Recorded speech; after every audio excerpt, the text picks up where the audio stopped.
MacVoices is supported by LinkedIn Jobs. Find the right person for your business today with LinkedIn Jobs. Pay what you want and get $50 off your first job post at linkedin.com/MacVoices. Welcome to MacVoices. This is the talk of the Apple community, and I'm Chuck Joyner. Folks, we are spending some time catching up with some of our Take Control friends. They have new books out, and we've been making sure that we talk to them about the new editions whenever possible. This time, Josh Centers is here to talk about the third edition of Take Control of Apple TV. Josh, welcome. It's great to have you back. Hi, Chuck. Thanks for having me back. I'm glad you're feeling better. I know the first time I pinged you on this, you were a little under the weather, so you look like you're back into fighting shape. Yeah, we're all good now. That's good. That's good.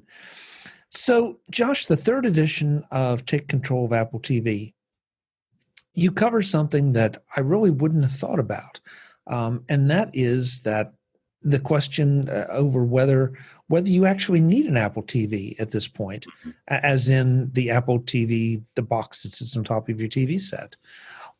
Why do you even ask that question at this point? Well, one of the interesting things that's happened to Apple TV, especially in the past couple of years, is that Apple has pivoted away a bit from it solely being a hardware product to it now being a service, just as Apple's pivoting more into the services business and a bit away from hardware. And so now you have an Apple TV app on many smart TV platforms, and you also have AirPlay capabilities in some newer TVs now. So it really is a valid question that people need to ask themselves. Also, of course, there's the Movies Anywhere service, which, at least for a number of mainstream studios, syncs your purchases between iTunes and Microsoft, Amazon, Google, etc. So just a few years ago, if you wanted to watch those movies that you'd purchased through iTunes or whatever they call it now, you had to have an Apple TV. It was a linchpin of that Apple media experience. And now it's just not as necessary because you have Movies Anywhere. Most TV platforms have the Apple TV app. I mean, you can buy a $25 Amazon Fire TV stick, and you can have the Apple TV app on there and watch your Apple movies and TV shows content with that. So you really do need to ask yourself at this point, do I need to drop $150 to $200 on an Apple TV box? It's not quite as necessary as it once was. Okay, so all that said, though, part of the Apple TV thing, just like so many Apple products, is the experience.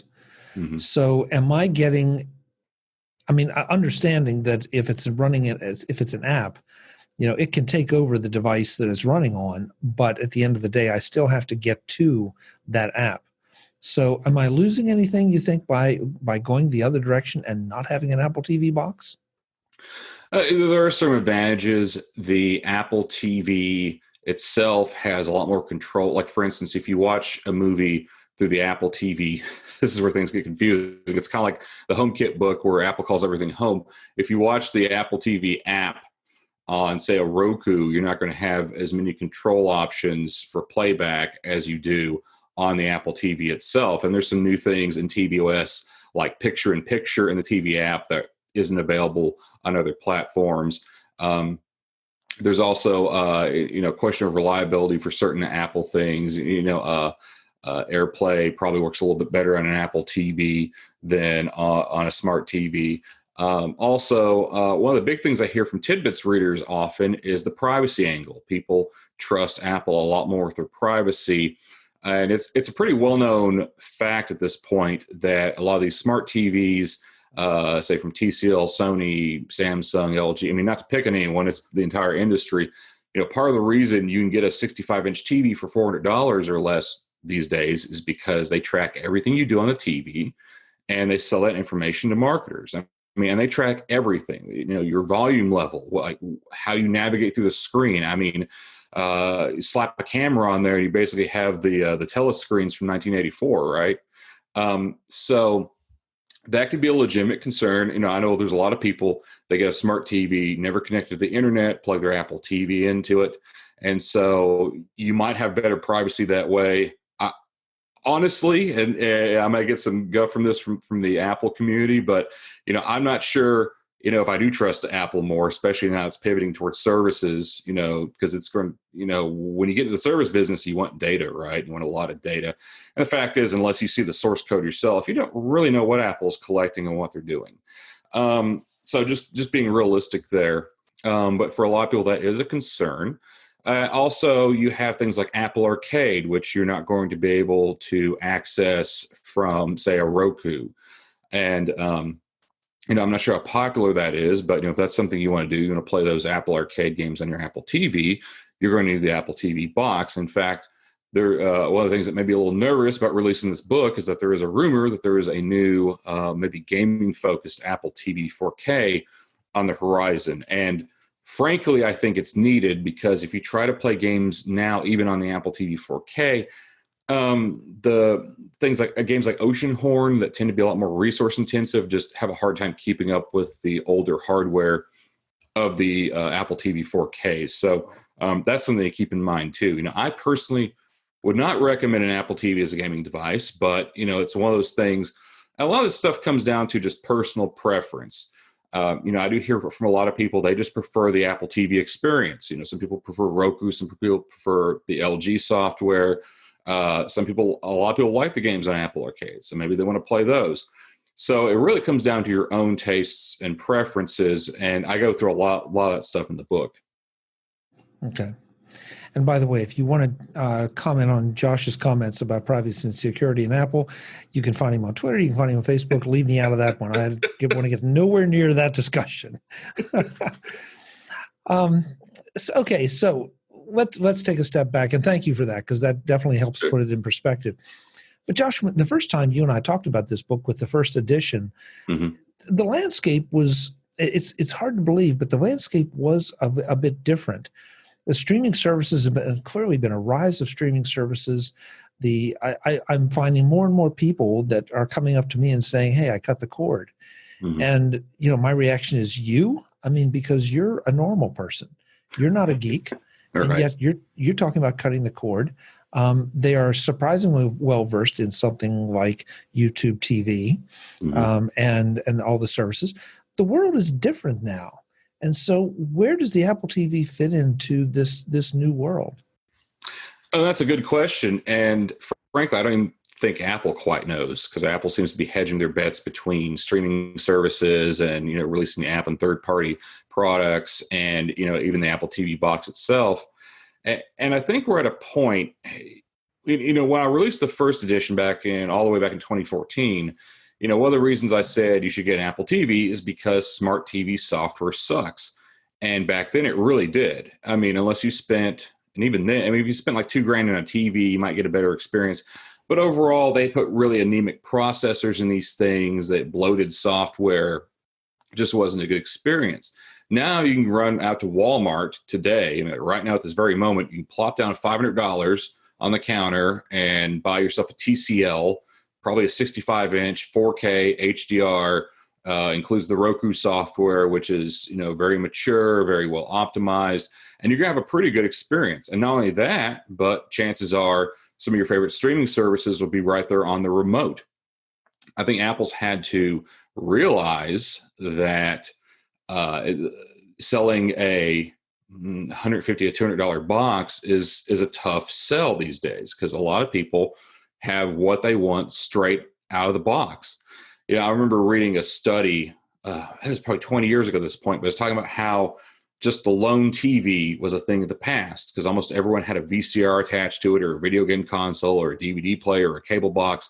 Nowadays, you really can just pull the TV out of the box, plug it in, connect it to your Wi-Fi, and have a full experience.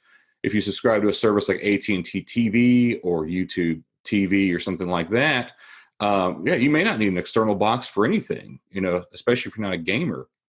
So that's the landscape that Apple's looking at now.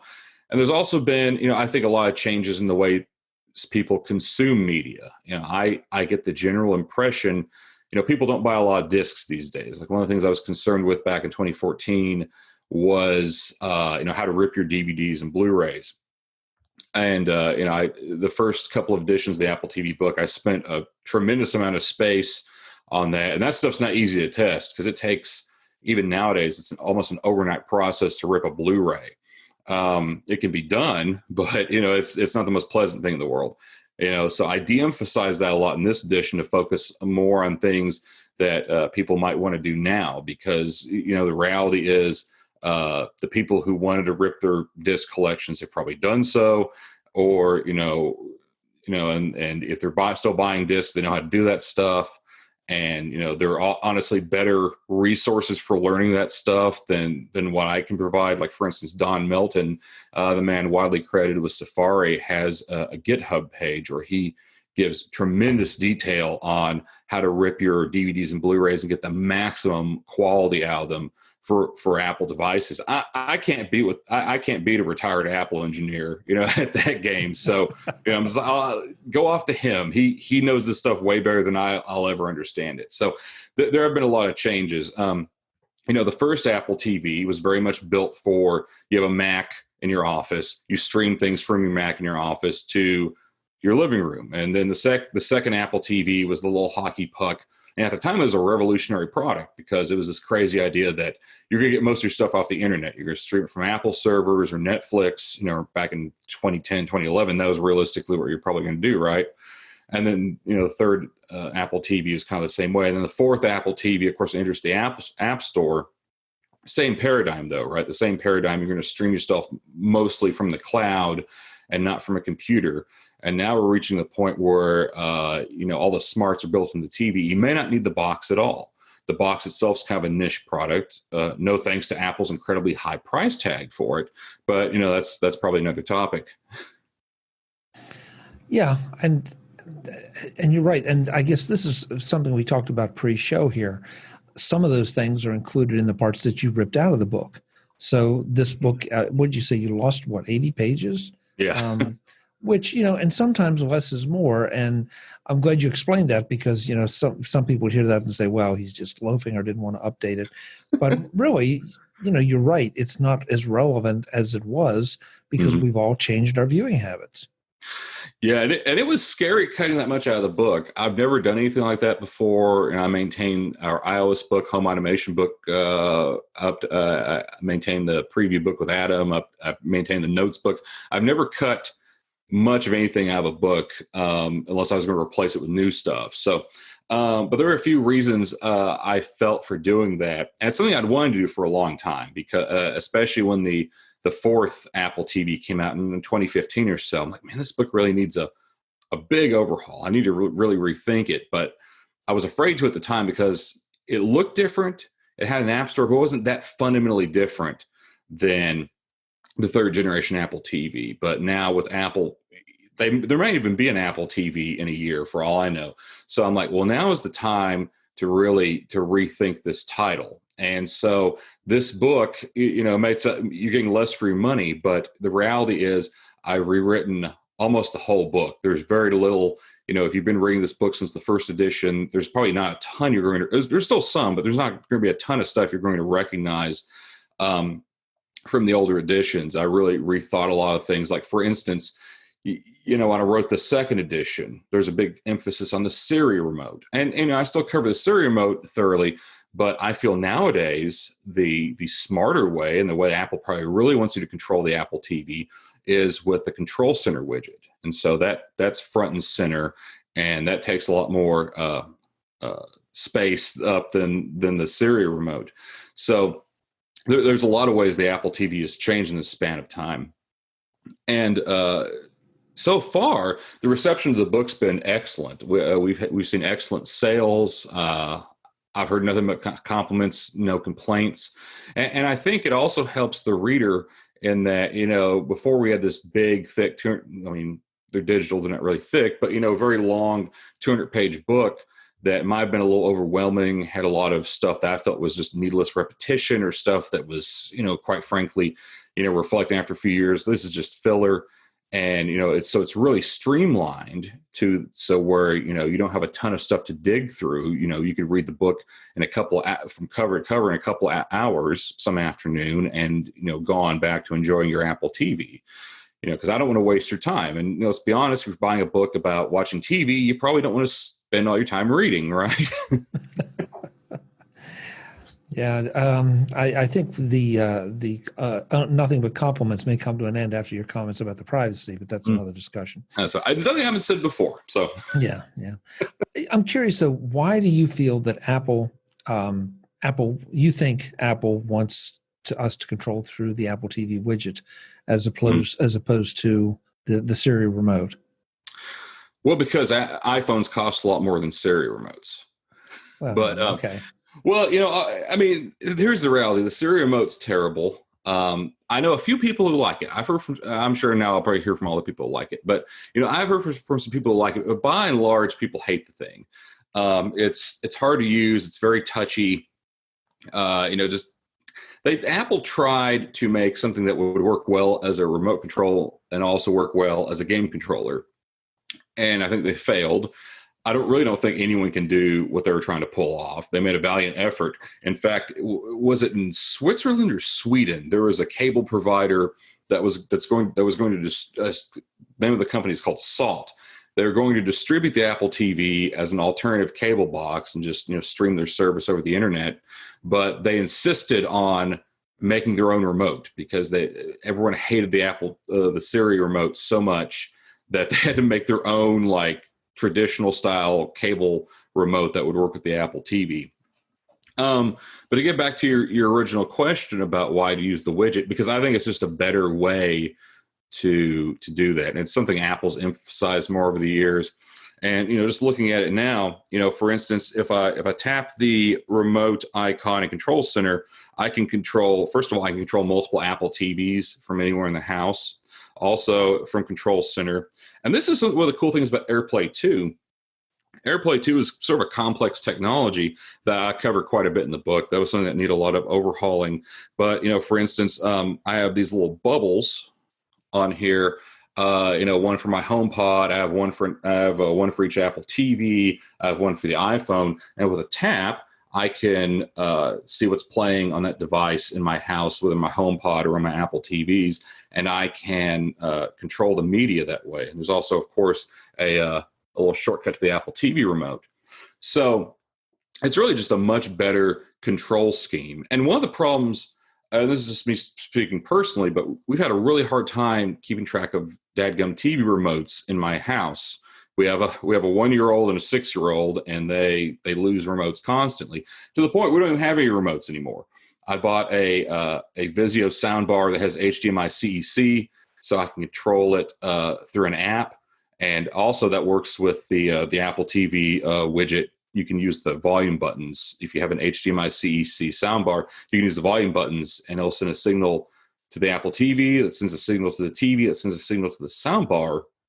You can control the volume totally with your phone. You can control, I control the inputs, everything between the Apple TV apps and between the Roku app and the Vizio app. Anything I need to do, I can do it from my phone. So I think, for most iPhone wielding people, that's definitely the best way to go. And it's, I think, definitely the way Apple seems to, you read their documentation, that seems to be what, they tend to emphasize it a bit. And it's something that they tend to upgrade just a little bit with every OS revision. LinkedIn Jobs is supporting this edition of MacVoices. Hiring the right people is one of the best ways to help grow your business, but it shouldn't take time away from your other priorities. With LinkedIn Jobs, it doesn't have to. Getting a job has changed. Finding good people for a job you need to fill has changed. And I don't know anyone who isn't looking for good people to make their organization run. With LinkedIn Jobs, you get candidates screened for both the hard and the soft skills you're looking for. That helps you make that hire fast. And I mentioned soft skills. LinkedIn looks beyond the work skills and qualification and puts your job post in front of the qualified candidates who match your requirements. Did you know that a person is hired every 8 seconds with LinkedIn Jobs? And that LinkedIn Jobs has been rated the #1 hiring platform for delivering quality hires? I use LinkedIn. I don't know anyone who is in business who doesn't use LinkedIn. And that's why, to find the right person for your business, you need to go to linkedin.com/MacVoices today. Pay what you want and get the first $50 off at linkedin.com/MacVoices. LinkedIn.com/MacVoices for $50 off your first hire. Terms and conditions apply. Thanks to LinkedIn Jobs for their support of MacVoices. So that sort of is a segue to another place I wanted to go, and that is iOS 13, iPad OS 13, and Catalina. Have any of those, other than what you just described, materially affected how you use your other Apple devices with your Apple TV or to supplement your Apple TV? Well, again, it's one of those cases of the Apple TV now becoming as much of an app as it is a hardware product. And so if you're running Catalina, which I still don't recommend, we still don't recommend it at Tidbits, but if you are running Catalina, you have the TV app that you can watch all your content through. And I do touch on that in the book. In fact, I dedicate an entire chapter. This is one of the big new things in this edition. I dedicate an entire chapter to that TV app because you have it on iOS, iPad OS, you have it on Catalina, you have it on, again, all the smart TV platforms. So that was something we would cover more broadly. So even if you don't have the Apple TV hardware, and this is part of why I'm not afraid to ask, do you even need an Apple TV? Because I cover that app and I cover AirPlay in the book. So, if you have, like, say, like an LG or Samsung TV that supports these things, then, the book will still be useful to you. Okay. What else do we have that's new in the book? Because I know I've tried to give you some specific questions, but I know there's a lot here, especially if you rewrite the book from the ground up. Let's see. What's new? I'm looking through the book now. What all is new? I'm just going to be honest. One of the sad things about tvOS is Apple doesn't do a lot with it. Part of the reason I didn't even update the book last year for tvOS 12 because Apple hadn't really changed a whole heck of a lot. So one of the things I do in this book is I do help you try to decide which TV to buy and which and decide on audio hardware, because I feel like these days, if you're in the market for a TV and you're an Apple focused person, then there are some things you need to be aware of. For instance, some TVs support AirPlay and HomeKit. Some TVs have the Apple TV app. Right now, only Samsung has both. And I think at CES, LG announced that a lot of their new TVs in the past 3 years are going to have both of those things by the end of the year. So something to keep in mind. But now I'm going to tell you what's bad about Samsung. I'm going to get very geeky here, but this, you can read the book and get more about this. So there's two kinds of HDR. HDR is extra color space for, so you have 4K, which is higher resolution. I don't think most people are going to notice, but HDR you definitely will notice. HDR makes a big difference in picture quality. There's two kinds of HDR. There's HDR10, which is the open standard, but it doesn't look quite as impressive as Dolby Vision. And Dolby Vision is the more proprietary one. So if you want a TV that has it all, you can't really get it yet because, like, Samsung does not support Dolby Vision, right? So, it has AirPlay, it has the Apple TV app, does not have Dolby Vision. They don't want to pay the licensing fees for it. So, those are some pitfalls, if you're in the market for a TV to be aware of. And of course, that could change at any time. But that's one of the things I do in this book is I walk people through buying a TV if they need it. Let's see. What's some new things they added in tvOS 13? So something that Apple did that was kind of annoying in tvOS 13 is they made these. So Apple has a feature. If you use an Apple TV, you'll know if you put app icons in the top row, if you highlight them, you get like these little billboards. It's what Apple calls top shelf. And so it used to be in the TV app, it'd show your up next queue for you. Now it shows ads for Apple's stuff. It's just like, this is a big advertisement. And this thing I ranted about in Tidbits, how Apple is turning a lot of its products into advertising platforms now, unfortunately. But that's something you can change back. So that's something I walk through in the book. And the Control Center remote, that's something we talked about earlier. That's I think that came about in iOS 12, actually. I could be mistaken. iOS 11 and 12 both kind of blend together for me because 12 didn't add a whole lot of stuff.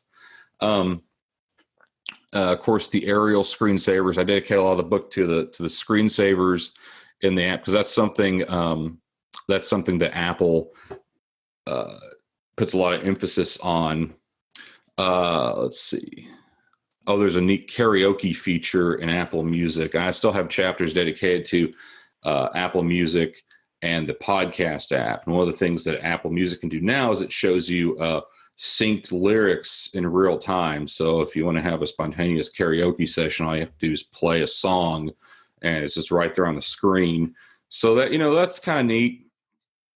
I know I'm probably really underselling this here, but one of the reality, I'm just very honest with people. I'll tell you, Apple doesn't do a lot with tvOS year after year. It's one of the reasons why we wonder if Apple's even going to keep it around as a platform. Maybe once they get it on all, they get Apple TV and AirPlay on all the major TV platforms, maybe they shrug their shoulders and say, hey, we've done enough with that. Couldn't tell you, but right now a lot of people like the Apple TV. I like the Apple TV. It has a lot of value for people. And so as long as Apple keeps making it, I'm going to keep documenting it. I want to be careful here, Josh, because we could go off on an hour-long discussion that has nothing to do with the Apple TV. But I have to just touch on the fact that I do wonder about, and that includes me too, when's the next version coming? What are they going to put in it?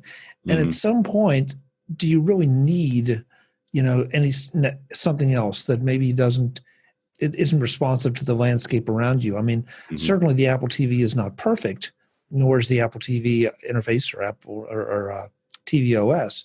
But, just changing things for change's sake and packing in features that nobody's going to use, that makes then the interface more complex and therefore more difficult to use.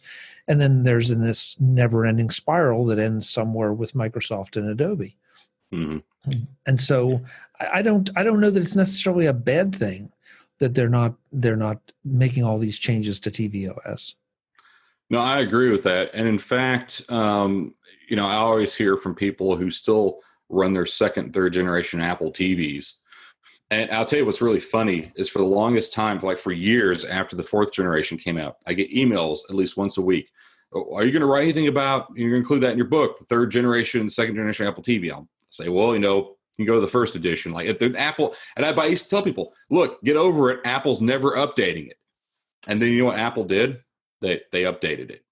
They've actually released a few updates for it in the past couple of years, mostly security updates. But I'll tell you a very curious thing Apple did is they came out with the Apple TV app for those.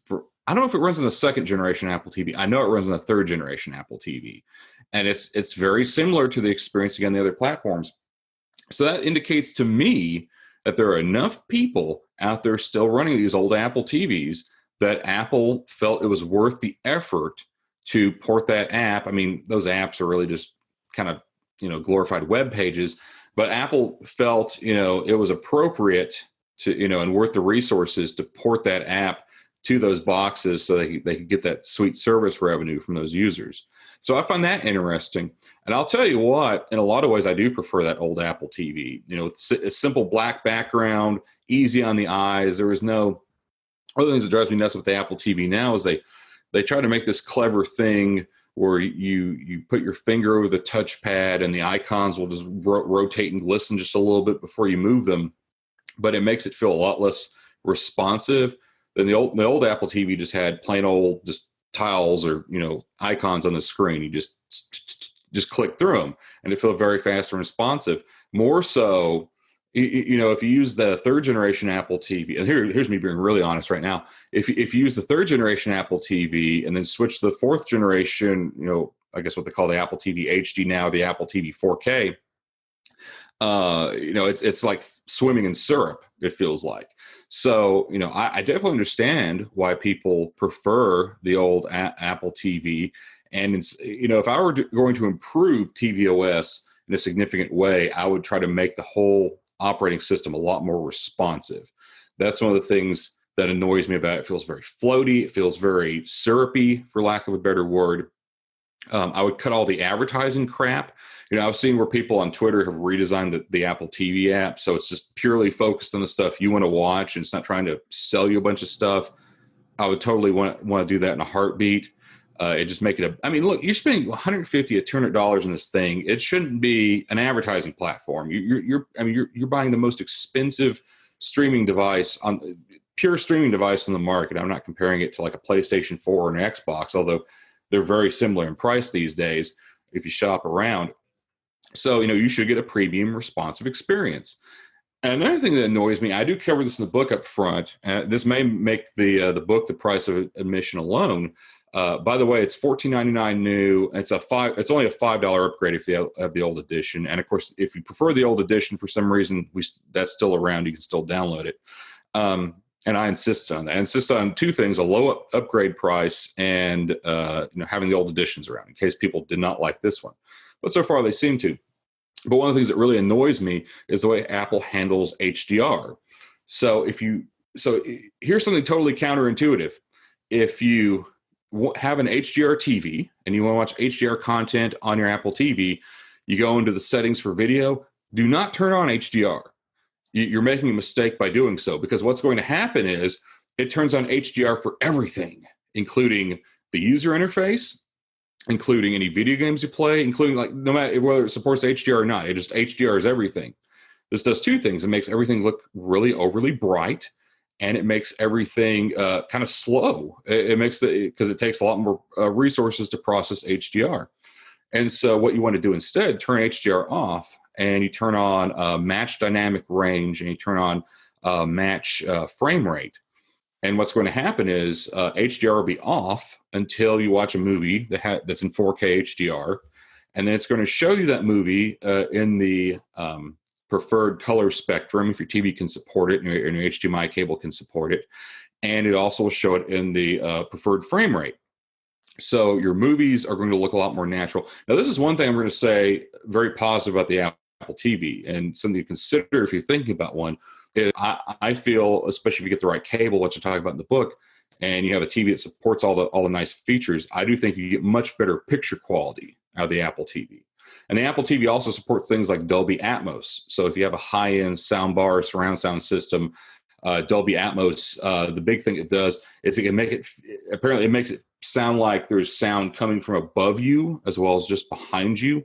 So there are some very good reasons to spend the money on the Apple TV if you care about maximizing quality, but that's something I would fix, because that's a totally un-Apple thing. That's a totally counterintuitive thing to offer a worse. Typically you want to turn on the higher end features, right? But instead, that's not really the right thing to do. Interesting. I did not know that about the HDR. That's a good tip. That's a real good tip. Well, you've already told us what the price is and the upgrade price. So I guess the only thing left to say is takecontrolbooks.com is where you go to get this edition of Josh's book, his other books, all the other Take Control authors' books, and you've seen a lot of the authors here on MacVoices, and I love these books. Josh, the only thing my only comment to all of this is that I'm not sure you're not doing yourself a disservice with the title, because it sounds like this covers a lot more than just the Apple TV. It covers a lot of things surrounding it. We, in the early planning for this book, we actually had discussed splitting it into 3 books. One for the Apple TV hardware and the remotes, and one for the Apple TV app, and one for AirPlay. That might still happen at some point. But for now, we're not going to do that. But we're just going to have to see what Apple does with the product line. Are they going to update the Apple TV hardware? Are they going to get rid of it? Are they going to, just go services based? We don't really know. But here and now, if you're in that universe, if you want to learn more about AirPlay, learn more about the Apple TV app, and how to get around the darn thing. And you're curious about the Apple TV hardware. You want to learn, how to not have to use the stupid Siri remote. This is the book to get. I don't know of any other comprehensive resource on the Apple TV, at least as comprehensive as this. And I'll include Apple's own user manual from iBooks.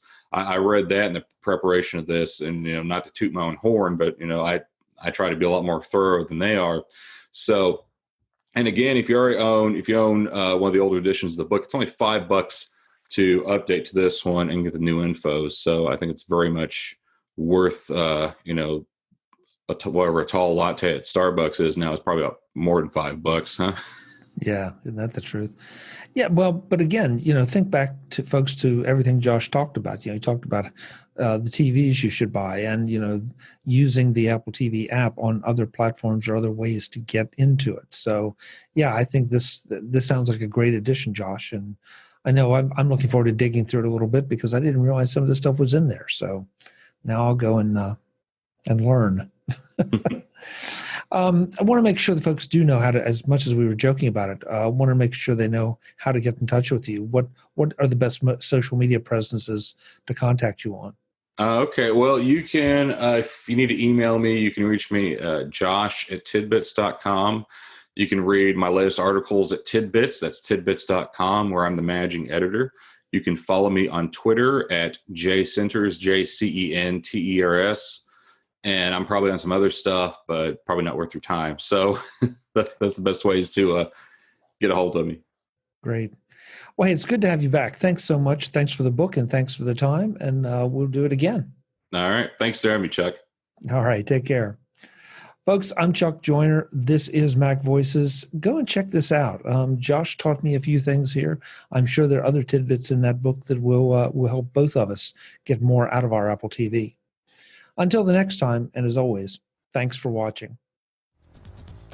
Visit MacVoices.com for show notes and to connect with Chuck on social media. Get involved in our Facebook group or like our Facebook page, and get more out of your Apple tech with MacVoices Magazine, free on Flipboard and on the web. And if you find value in it all, consider supporting us through either our Patreon campaign at patreon.com/MacVoices or by making a one-time donation via the PayPal link on our front page and in the show notes of each episode. You will join these fine people who help bring you MacVoices.